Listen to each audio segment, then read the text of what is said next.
விட்டு எங்கு நான் போக மாட்டேன், ஓ அன்பை விட்டு என்றும் நான் செல்ல மாட்டேன்.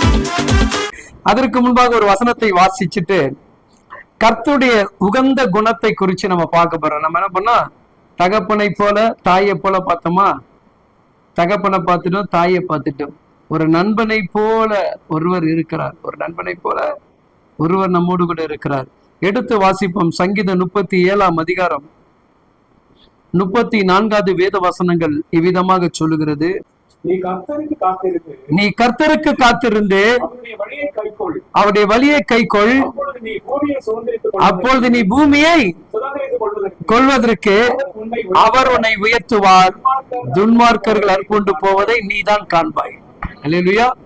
நல்லா கவனிச்சிங்க. காத்திருக்கிறவனுடைய ஆசீர்வாதங்கள், கர்த்தருக்காக காத்திருக்கிறவங்களுடைய ஆசீர்வாதம். நிறைய பேர் கர்த்தருக்கு காத்திருக்கிறது ரொம்ப கஷ்டம். வேலைக்கு காத்திருப்போம், ரேஷன் கடைக்கு காத்திருப்போம், மற்ற எல்லா இடத்துல நம்ம என்ன பண்ணுவாங்க, கால் கடுக்க காத்திருப்போம் இல்லையா? ஒரு திரை நடிகரை பார்க்கறதுக்கு காலையில இருந்து இரவு வரைக்கும் ஜனங்க காத்திருப்பாங்க. ஆண்டவர் சொல்லுகிறார், ஒரு இரவு எங்கிட்ட காத்திருப்பா, ஒரே ஒரு இரவு எங்கூட காத்திருன்னு சொல்றாரு இல்லையா? இந்த காத்திருக்கிறவங்களுக்கு பாருங்க, அவங்க என்ன பண்ணாங்களா, பூமியை சுதந்திரித்துக் கொள்வாங்க. ஏதோ பூமியை சுதந்திரித்துக் கொள்வார்கள் இல்லையா? ஆபிரகாம் கர்த்தருக்காக காத்திருந்தான், ஆபிரகாம் கர்த்தருக்காக காத்திருந்தாலும் இல்லையா? அவருடைய வயது, அவருடைய தோற்றம், அவருடைய எண்ணங்கள் எதையும் என்ன பண்ணலங்க, சிந்திக்கல. இது சாத்தியமா, நடக்குமா, இதுல எனக்கு விடுதலை கிடைக்குமா, அந்த எண்ணமே அவனுக்கு என்ன பண்ணல, கடுகளோ கூட அழைத்தவர் உண்மை உள்ளவர், என்னை கரைபிடித்து நடத்துவார் என்கின்ற அந்த நம்பிக்கையோடு கூட என்ன பண்ணாங்க, தேவனுக்காக காத்திருந்தாங்க இல்லையா? 1-2 வருஷம் 25 வருடமாக காத்திருந்த மனிதனுடைய வாழ்க்கை பூமியில இன்றைக்கு அவனை குறித்து பேசக்கூடிய அளவுக்கு அவன் பூமியை சுதந்திரித்துக் கொண்டான். அல்லையா? அதனால்தான் ஆண்டவர் ஆபிரகாமை பார்த்து சொல்றார், நீ கால் மிதிக்கிற தேசமெல்லாம் உனக்கு சொந்தமா தருவேன். அல்லையா? நீ எந்த இடத்துக்கு போனாலும் உனக்கு என்ன உண்டு. அப்ப காத்திருக்கிறவர்களுக்கு தான் கர்த்தர் என்ன பண்றாரு, பெரிய காரியத்தை செய்கிறார். அல்லையா? ஏன் ஆண்டவர் நம்மளை காத்திருக்க சொல்லுகிறார்? ஏன் ஆண்டவர் நம்மளை காத்திருக்க சொல்ல? நம்ம கொஞ்சம் எப்படின்னா, ரொம்ப எப்படி சொல்லுவாங்க, துடுக்குள்ள மனுஷர்கள் நம்மளாம். யாருங்க துடுக்குள்ள வந்து சட்டுன்னு கோபம் வரும், சட்டுன்னு ஒரு நிதானத்தால் நம்ம என்ன பண்ண மாட்டாங்க, எதையும் செய்ய மாட்டோம். கோபப்பட்டு அடுத்த தடவை என்ன பண்ணோம், உட்கார்ந்து யோசிப்போம். அப்பதான் ஆண்டவர் சொல்றாரு, இந்த கோபத்தினால்தான் நீ என்ன இழக்கிற, ஆசீர்வாதத்துல இருக்க, கொஞ்சம் நீ பொறுமையா இருறா, கொஞ்சம் பொறுமையா இரு, பொறுமையா நீ காத்துரு. அப்போ கர்த்தர் என்ன பண்ண கிரியேச்சர் இல்லையா? சவுல் அபிஷேகம் பண்ணும்போது ஆண்டவருக்கு ரொம்ப பிரியம்தான், அளவற்ற பிரியம். அல்லையா? என் மகன் வருவான், என் மகன் தேடி வருவான், அவனை நான் என்ன பண்ண போறேன், இந்த ஜனங்களுக்கு ராஜாவாக அவனை அபிஷேகம் பண்ண போறேன், அவனுக்கு மேல என்னுடைய தரிசனம் இருக்குது அப்படின்னு சொல்லி கழுதையை தேடி வந்த மனிதனுக்கு கர்த்தர் என்ன பண்றாருங்க, கனத்துக்குரிய ஒரு வாழ்க்கையை தேவன் தேடி கொடுக்கிறார். அப்போ அந்த அபிஷேகம், அந்த வல்லமை, இந்த கிருபைகள், அந்த பாதுகாப்புகள் எல்லாமே யாருக்கு தேடி வருதுங்க, யாருக்கு வருது, சவுல் மீது. அப்ப அந்த சவுலை நினைத்து ஆண்டவர் ரொம்ப மகிழ்ச்சி, உங்களை என்ன ரசித்து. அப்படிதான் உங்க மேல என் மேல கர்த்தர் கொடுத்த அபிஷேகம் அப்படிதான். நீங்க எனக்கு நம்பிக்கையா இருப்பீங்க, நீங்க எனக்காக காத்திருப்பீங்க, எனக்காக எதையாவது செய்து முடிப்பீங்கன்னு சொல்லிட்டு என்ன பண்றாரு, நம்ம மேல அளவு கடந்த நம்பிக்கை வச்சிருக்கிறாரு. அப்போ இந்த இப்படிப்பட்ட நம்பிக்கை உள்ள அந்த மனுஷன் தேவனுடைய நம்பிக்கை உடைக்கிற மாதிரி ஒரு காரியத்தை என்ன பண்ணிட்டான், செய்துட்டான். இல்லையா? நல்லா புரிஞ்சுங்க அன்பான தேவ பிள்ளைகளை, நம்ம நிற்கக்கூடியது மிகப்பெரிய கடைசி காலத்தில் வாழ்ந்து கொண்டிருக்கிறோம். அல்லேலூயா. இந்த காலகட்டங்களில் நீங்கள் முதலாவது அறிந்து கொள்ள வேண்டும், சத்தியத்தை சரியா புரிஞ்சுக்கணும். எதை புரிஞ்சுக்கணும், ஊழியரை அடுத்துதான் முதல்ல எதை புரியணும், சத்தியத்தை புரியணும். சத்தியத்தை புரிஞ்சாதான் உன்னால ஊழியக்கார சரியாக பிடித்துக் கொள்ள முடியும். அப்போ தேவனுடைய பிள்ளைகள் நன்றாக அறிஞ்சு, அப்போ இந்த தேவனுக்காக காத்திருக்கக்கூடிய நேரம் கிடையாது. நிறைய பேர் முழங்கால் காத்திருக்கல தேவனுக்காக, நிறைய பேருடைய முழங்கால் என்ன பண்ணல, தேவனுடைய சமூகத்துல காத்திருந்து ஜெபித்து நம்முடைய ஜெயத்தை பெற முடியல.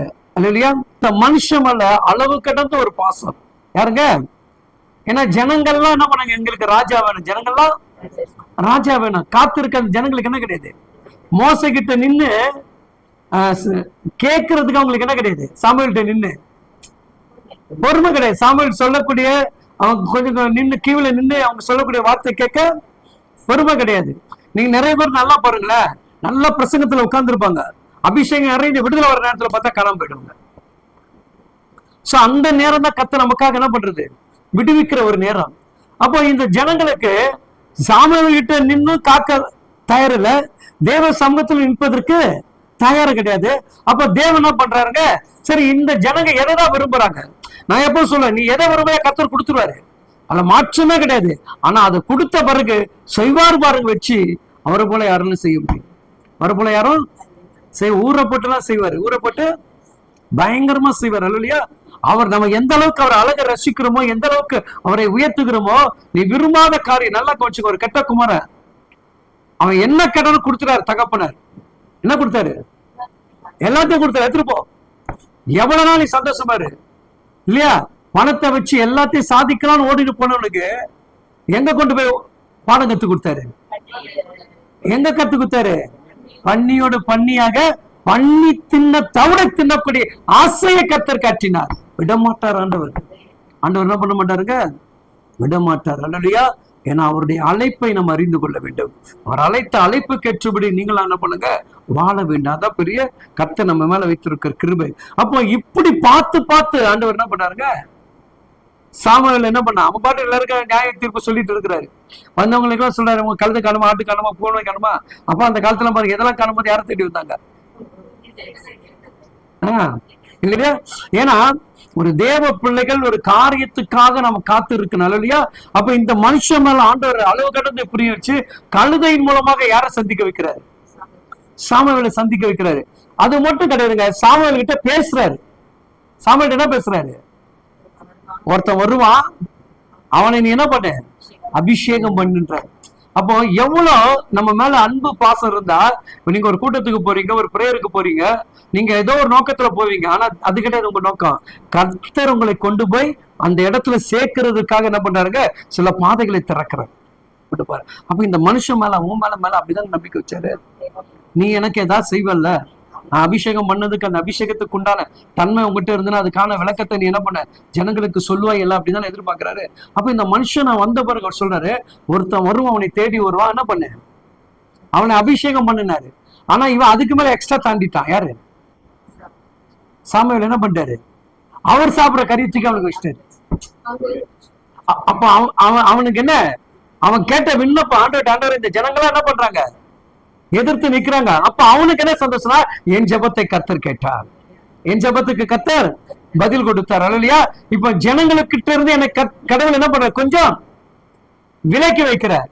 நான் ஜனங்கிட்ட ஓவரா போய் என்ன பண்ண வேண்டியதுல, பேச வேண்டியதுல, சந்திக்க வேண்டியதுல, நான் தேவனோட கூட நேரத்தை செலவிடுவேன். அப்ப என்ன பண்றேன், என்னுடைய ஆகத்தை அவனுக்கு தூக்கி கொடுக்குறேன். அப்போ இப்படி தன்னுடைய தொடைக்கரையை யாருக்கு கொடுத்தான். கொடுத்ததுக்கு முன்னாடி அவன் வராங்க, 2 பேரும் அந்த செய்தி மட்டும் சொல்லிட்டு சொல்றேன். எடுத்துங்க, 1 சாமுவேல் 9ஆம் அதிகாரம் 13வது வசனத்தை வாசிங்க. நீங்கள் பட்டணத்திற்குள் பிரவேசித்த உடனே அவர் மேடையின் மேல் போஜனம் பண்ண போகிறதற்கு முன்னே அவரை காண்பீர்கள். அவர் வரும் மட்டும் ஜனங்கள் போஜனம் பண்ண மாட்டார்கள். பலியிட்டதை அவர் ஆசீர்வதிப்பார். பின்பு அழைக்கப்பட்டவருக்கு போஜனம் பண்ணுவார்கள். உடனே போங்கள், நேரத்திலே அவரை கண்டுகொள்ளலாம் என்றார்கள். ஆமே. இப்ப ஜனங்கள்லாம் யாருகிட்ட சொல்றாங்க, நீங்க தேடி வந்தவரை போய் பாருங்க. அந்த ஜனங்கள்லாம் அவரு ஆசீர்வதித்துற வரைக்கும் அந்த ஜனங்க என்ன பண்ணுமா, காத்திருக்கும். அப்படிப்பட்ட ஒரு தேவ மனுஷங்கிட்ட போய் ஒரு மனிதனை, சாதாரணமான ஒரு மனிதனை கர்த்தர் என்ன பண்றாருங்க, அந்த தேவ மனிதன் மூலமாக அவனுக்குள்ள இருக்கக்கூடிய அந்த அபிஷேகம் என்ன பண்ணுதுங்க, அவன் மேல கர்த்தர் ஊற்ற விரும்புகிறார். அங்க அடுத்து சொல்லுது பாருங்க, அவர்கள் பட்டணத்திற்கு போய் பட்டணத்தின் நடுவே சேர்ந்த போது சாமுவேல் மேடையின் மேல் ஏறி போகிறதற்காக அவர்களுக்கு எதிரே புறப்பட்டு வந்தான். சவுல் வர ஒரு நாளுக்கு முன்பே சாமுவேலின் காது கேட்ட கொஞ்சம் கவனிங்க, இல்ல எப்படியா சவுல் வர்றதுக்கு முன்னாடியே பேசுகிற தேவன் யாரோட, தேவ மனிதனோட. இல்லையா? நீ வீட்டை விட்டு புறப்படுறதுக்கு, நாளைக்கு சர்ச்சுக்கு போனா அதுக்கு முன்னாலே சொல்றாரு, இந்த மகன் நான்டா, இன்னார் வராங்கன்னா கொஞ்சம் உசாரா கவனிச்சிக்கன்னு சொல்லி யாருக்கு அதுல போடுறாரு. இல்லையா? எவ்வளவு நல்ல தகப்பன் பாத்தீங்களா? நம்மளை எந்த அளவுக்கு, நான் கழுதையை தேட நினைக்கிறேன், நான் தொலைந்து போன பொருளை தேட நினைக்கிறேன். ஆனா அவர் என்ன பண்றாருங்க, பல தொலைந்து போன பொருளுக்கு நீ தாண்டா உகந்த பாத்திரம், நான் உன்னதாண்டா அபிஷேகம் பண்ண போறேன் சொல்லிட்டு என்ன தனித்துவமா ஆண்டவர் என்ன பண்றாரு, விசேஷமாக என்னை அழைத்து கொண்டு வர்றாரு. அப்ப ஒரு காதுபட, யாருக்குடைய காதுபட, அப்ப எப்படி காதோடு காது பேசுகிற தேவன். எதோடங்க, ஒரு மண்ணை எடுத்தாரு, அப்படியே அப்படி சுத்தினாரு, அப்படி இது பண்ணாரு, கொண்டு போய் அப்படி வச்சாரு, பார்த்தா கண்ணு திறந்துச்சு. எப்படிங்க, ஒருத்தனை பார்த்து சொல்றாரு, என்ன சொல்றாரு, ஒரு குருடனை பார்த்து, என்ன தாவீதின் குமாரனே எனக்கு மனம் இறங்கும் அப்படின்னு கேட்கும்போது, ஓகே உனக்கு சுகம் உண்டு பண்றாரு. அவன் கண்ணில் என்ன வைக்கல, எது வைக்கல, ஆனா இவன் கண்ணில் எது வச்சாரு. அல்லையா, ரெண்டுத்துக்கு வித்தியாசம் உண்டு. அல்லையா, அவனால் என்ன பண்ண முடியுதுங்க, எழுந்து நடந்து போய் எல்லாத்தையும் பிச்சை எடுக்க முடிந்தது. இவன் எப்போ பார்த்தாலும் எங்க உட்கார்ந்து இருந்தான், இவங்க எல்லாரும் என்ன சொன்னாங்க, இவன் யாருடைய சாபம், இவன் செய்த பாவமா இவன் பெற்றோர் அப்ப அந்த சாபத்தை பேசுகிற இடத்தில் அவர் என்ன பண்றாருங்க, சாபம் இல்லாத மனிதனாக மாற்றுவதற்காக மறுபிறவை அவனுக்கு கத்தல் கொடுக்கிறார்.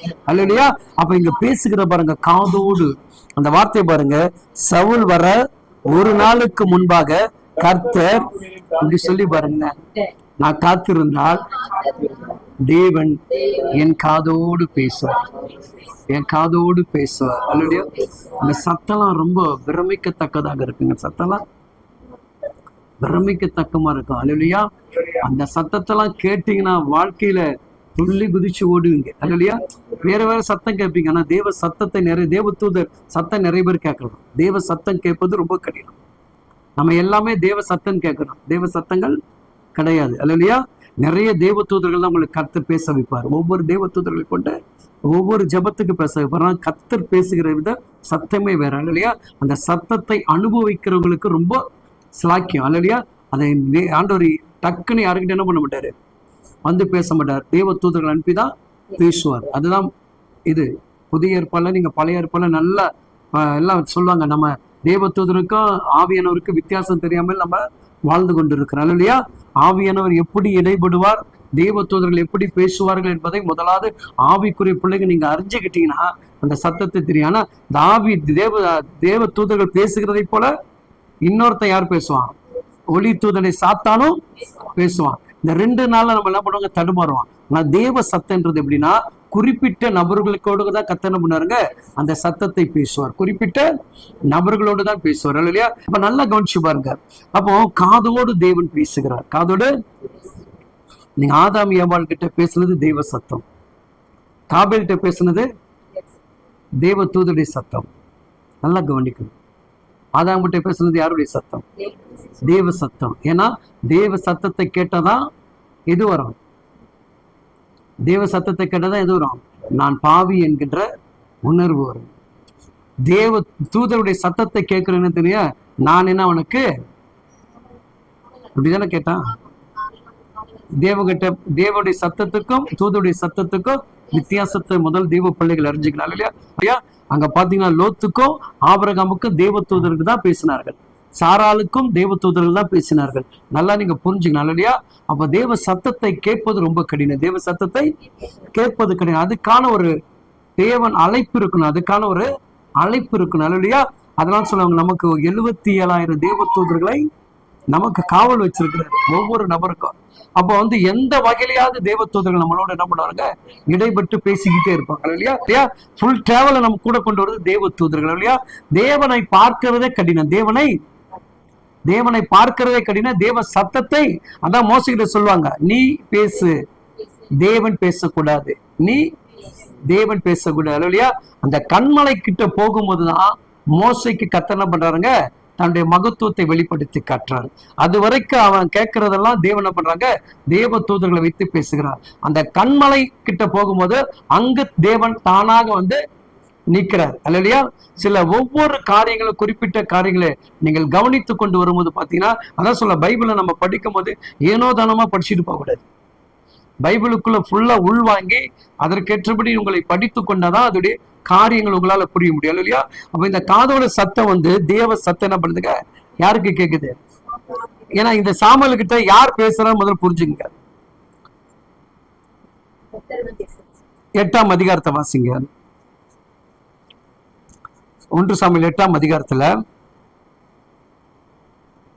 6-7 வாசிங்க. எங்களை நியாயம் விசாரிக்க ம். ராஜாவை ஏற்படுத்தும் என்று ம் அவர்கள் சொன்ன வார்த்தையை ம். சாமுவேலுக்கு தகாததாய் காணப்பட்டது. ஆ. ஆகையால் சாமுவேல் கர்த்தரை நோக்கி கர்த்தரை நோக்கி விண்ணப்பம் பண்ணினான். அப்பொழுது கர்த்தர் சாமுவேலை நோக்கி ஜனங்கள் உன்னிடத்தில் சொல்லுகிறது எல்லாவற்றையும் அவர்கள் சொல்லி கேள். ஆ, அவர்கள் உன்னை தள்ளவில்லை, ம், நான் அவர்களை ஆளாதபடிக்கு அவர்கள் என்னை தள்ளுகிறார்கள். இல்லையா? அப்ப கர்த்தருடைய வார்த்தை எங்க கேக்குது? அதனாலதான் சாமுவேலுக்கு யாருடைய சத்தம் கேட்கல. தேவதூத சத்தம் ஈஸியா கேட்டுரும். கர்த்தருடைய சத்தம் கேட்கறது ரொம்ப கடினம். தேவதூதர் சத்தம் நம்மளால உணர முடியும்.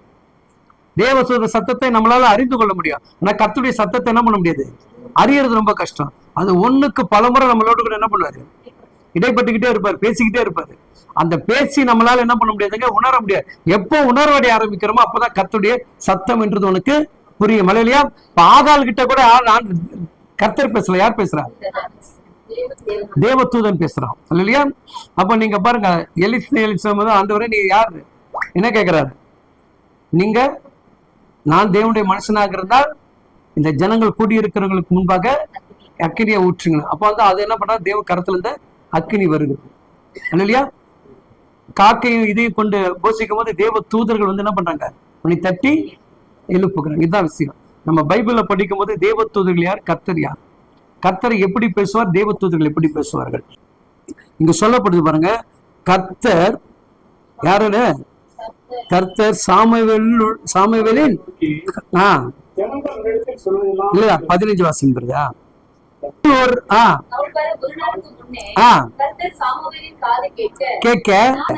காது கேட்கன்னு சொல்லிட்டு விட்டுறல, அடுத்த விளக்கம் கொடுக்கிறார். இல்லையா?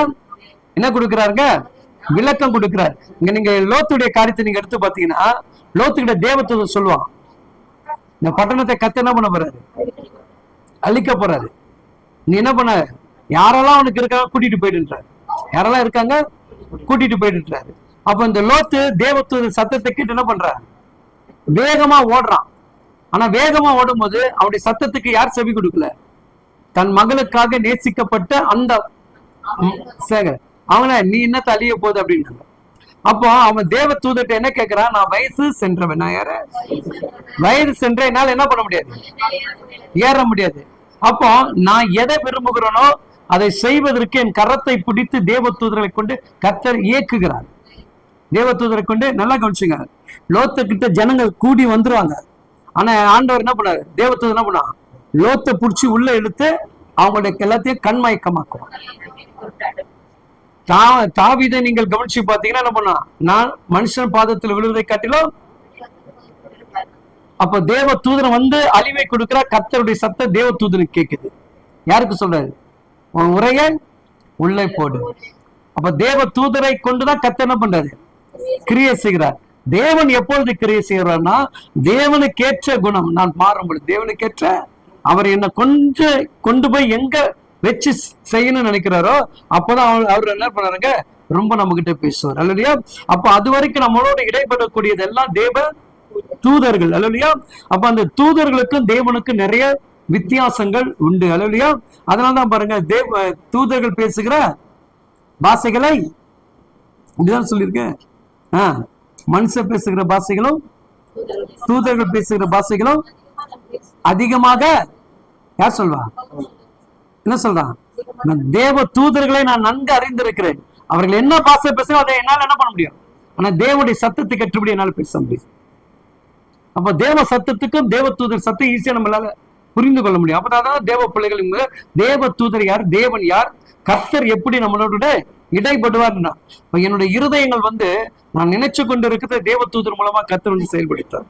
இப்ப நான் ஒரு காரியத்தை நினைக்கிறேன், இன்னைக்கு எங்க ஆண்டவரே எனக்கு நல்லா சாப்பாடு கிடைக்கணுமா நினைக்கிறேன். திடீர்னு பார்த்தா ஆண்டவர் என்ன பண்றாரு, யாரையா ஒருத்தர் கொண்டு வந்து என்ன பண்றாருங்க, ஆகாரத்தை கொடுக்குறேன். நான் இப்ப நம்ம கர்த்தர் கொண்டு வந்து, நான் கேட்டதை தேவ தூதனை கொண்டு வந்து கர்த்தர் என்ன பண்றாரு கொடுக்க. என் விண்ணப்பம் அங்க போயிடுச்சு, என் ஜெபம் பரலோகத்துக்கு போகுது.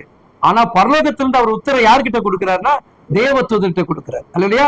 நான் தனிமையில ஜெபம் பண்ணிட்டு இருக்கிறேன்னா என்னை பலப்படுத்தும்படி தேவ தூதனை அனுப்புறார், பலப்படுத்தும்படி தேவ தூதனை அனுப்புறார். அப்ப தேவ தூதருடைய சத்தத்தையும் தேவ சத்தத்தையும் நீங்க உணர முடியாமல் நம்ம நிறைய கிறிஸ்தவர்கள் என்ன பண்றாங்க, வாழ்ந்து கொண்டிருக்கிறோம். இப்ப அழகா அங்க சொல்லப்படுது பாருங்க.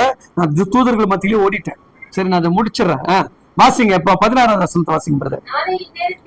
நாளை இந்நேரத்துக்கு ஒரு மனுஷனை உன்னிடத்தில் அனுப்புவேன். அவனை என் ஜனமாகிய இஸ்ரவேலின் மேல் அதிபதியாக அபிஷேகம் பண்ண கடவாய். அவன் தன் ஜனத்தின் கவனிங்க, அவன் தன் ஜனத்தின் நீங்களாகிய ரட்சிப்பான். என் ஜனங்கள் முறையீடுகள் என்னிடத்தில் வந்து நான் அவனை வெளிப்படுத்தி. கவனிங்க என்ன சொல்றாருங்க, ஜனங்களுடைய கூக்குரல். எப்பெல்லாம் ஜனங்கள் அழுது புலம்ப ஆரம்பிக்கிறார்களோ அப்பெல்லாம் கர்த்தர் இறங்குகிறார். தெய்வ தூதர்களை கர்த்தர் அனுப்புகிறார். அப்போ ஜனங்களுடைய மன்றாட்டை தேவன் கேட்கிறாதான். சில ஜெபங்களை உங்க வாழ்க்கையில செழிக்க ஆரம்பிச்சிடும். நம்ம ஜெபங்கள் எல்லாவற்றையும் என்ன பண்றோம், தடுமாறும். ஒரு சின்ன காரியம், ஒரு பர்த்டேக்கு ஜெபம் பண்ணா என்ன ஜெபம் பண்ணோம் இல்லையா? அப்போ அந்த கருத்துடைய வலிமையுடைய ஜெபங்கள். அப்போ ஆண்டவர் எங்கிட்ட தெளிவா சொல்றாரு, அவனை நான் இங்கு அனுப்புவேன். என் ஜனங்கள், அப்போ ஜனங்கள் பண்ணாங்க, எங்களை மீட்பதற்கான ஆட்கள் வேண்டும், ஆட்கள் வேண்டும், எங்களை விடுவிக்கிறதுக்கான ஒரு ஆள் வேண்டும் வேண்டும் கேட்கும்போது அதுக்கேற்ற ஆளை கர்த்தர் என்ன பண்ணாருங்க, ஏற்படுத்துறாரு. இப்படிப்பட்ட மனுஷன் தான் இவனுக்கு ஆண்டவர் எல்லாம் கொடுத்தாரு, எல்லாம் செஞ்சுட்டாருங்க. இதை ஏன் சொல்றேன்னா, இந்த அபிஷேகம் பெற்று முடிச்ச பிறகு இவன் கிட்ட கர்த்தர் ஒரு வார்த்தை பேசுறாரு. அதை மட்டும் வாசிங்க. 9ஆம் அதிகாரத்துல சரி 27ஆம் வசனத்தை ஃபர்ஸ்ட் வாசிங்க. அதுக்கான 1 சாமுவேல்ல 9:27 வாசிங்களா. அவர்கள் பட்டணத்தின் கடைசி மட்டும் இறங்கி வந்தபோது சாமுவேல் சவுலை பார்த்து என்ன சொல்றாருங்க, யார சொல்றாரு, வேலைக்காரனை நமக்கு முன்னே. கவனிங்க, இப்போ ரகசியம் யார் யாருக்கு மட்டும் தெரியும், அபிஷேகம் பண்ணப்பட்டவனுக்கும் அபிஷேகம் பண்ணப்படுறவனுக்கும் தெரியணும் இல்லையா? கூட இருக்கிறவங்களுக்கு கர்த்தர் என்ன பண்றது இல்லைங்க, உன்னுடைய அபிஷேகத்துடைய தன்மைகளை, ரகசியங்களை கர்த்தர் வெளிப்படுத்த மாட்டார். நல்லா புரிஞ்சுக்கணும் இல்லையா? அபிஷேகம் பண்ணவனுக்கு உண்டான அபிஷேகமோ அந்த அபிஷேகத்தை பெறுகிற உனக்கு மட்டும்தான் நீ ராஜாவாக போறன்னு தெரியும். உன்னை ராஜாவாக நான் அபிஷேகம் பண்ண போகிறேன் என்று அவனுக்கு தெரியும். அதனாலதான் 10ஆம் வசனம் 1 சொல்லுது பாருங்க. அப்பொழுது சாமுவேல் முத்தம் செய்து கர்த்தர் உன்னை தம்முடைய அல்லவா என்ன சொல்றாருங்க, என்ன சொல்றாரு, அவனை தைல குப்பி எடுத்து. இப்ப சாமுவேலுக்கு எவ்வளவு சந்தோஷத்துல ஒரு முத்தம் கொடுத்துருப்பான் பாருங்களேன். எவ்வளவு பெரிய மகிழ்ச்சியில அவனுக்கு. எப்பா ஆண்டவர் என்ன கொண்டு ஒரு ராஜாவை அபிஷேகம் பண்றார், என் மூலமாக இந்த ஜனங்களுக்கு ஒரு விடுதலை கொடுக்க விரும்புகிறார் அப்படின்னு சொல்லிட்டு அவனை பார்க்கும்போது, அந்த அபிஷேகம் பண்ணும் போது அவன் முகத்துல யாருங்க ஒரு வின புரியாத ஒரு மகிமையை பார்க்கிறான். உடனே கட்டிப்பிடிச்சு முத்தம் குத்துறான். அல்லையா, ஆண்டவரே இந்த அபிஷேகத்தில் இவ்வளவு பெரிய முகத்தின் தோற்றங்கள் மாறுமா? மாறும், மாறும். அபிஷேகம் பண்ணப்பட்ட அப்படிதான். இப்படி அபிஷேகம் பண்ண மட்டும் முத்தம் கொடுத்துட்ட பிறகு சாமுவேலுக்கு என்ன நினைச்சா, அப்பா நமக்கு இனிமேட்டு பாரம் நீங்கி போச்சு சொல்லிட்டு ஒரு செக்கை வச்சுட்டு அவன் அனுப்பிச்சிடுறாங்க. 7ஆம் வசனத்தை வாசிங்க, ஜெபம் பண்ணலாம். நேரிடும் போது சமயத்துக்கு ஏற்றபடி செய். தேவன் உன்னோடு இருக்கிறார். நீ எனக்கு முன்பே கில்காலுக்கு இறங்கி போ. நான் உன்னிடத்தில் வரும் வரைக்கும் என்ன சொல்லிட்டு போயிட்டாங்க. எத்தனை நாள் கர்த்தருக்கு காத்திருந்தால் பூமியை சுதந்திரித்துக் கொள்ள முடியும். 7 நாட்கள் காத்திருக்க சொன்னார். அவனால என்ன பண்ண முடியல. இப்ப உங்களால என்னால, இப்ப நமக்கு டைம் ஆயிடுச்சு. நம்ம ஜெபம் பண்ணுவோம். கர்த்தர் உங்களை ஆசீர்வதிப்பார்.